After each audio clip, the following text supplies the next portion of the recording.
सलाम वालेकुम जी। मैं माड़ा बंदा वा, अब मेरी रेहड़ी टुटी पई है। मैं मंजूर बंदा वा, रेहड़ी होएगी मेरे को, मैं सौदा लावांगा। रेहड़ी जो कि मैं पैसे ला लवां, जी मेरी ठीक हो जाए, मैं अपनी मंजूरी करा। मेरे पुत्र कोई नहीं है, मेरी दो धियां ने, कोल इन्ना पैसा भी नहीं है जी कि अपनी मेहनत मंजूरी करते खावा। मैं मेरे दो धियां ने, अगे पिछे मेरा कोई नहीं है। मैं माड़ा बंदा वा, पैसे आउण दे रेहड़ी में लावां दे पैसे, मैं अपनी मंजूरी करा ना। मैं थोड़ी जी मेरी नाल मदद करो, मेहरबानी करो कि तुझे मैं अपनी रेहड़ी ठीक करवा लवां। तुहाडा बड़ा बड़ा शुक्रिया। दुआ करा ना तुहाडे अग च मैं, अल्लाह तुहाडा भला करे, अल्लाह तुहानूं मदीने लैते जावे, उमरा करावे, हज करावे। मेरी मदद करो, मैं माड़ा बंदा वा। सलाम वालेकुम जी।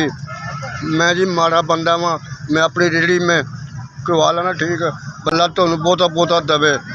माड़े बंदे की मदद की है, 5000 रुपया दिता वे, अल्लाह बहुता बहुता दवे। अल्लाह तुहानूं गरीबां की मदद कर रहे हो, अल्लाह तुहानूं दिंदा ही रवे, ढेर दिंदा रवे, मदद कर रहे हो गरीबां की, तुहाडा भला होवे।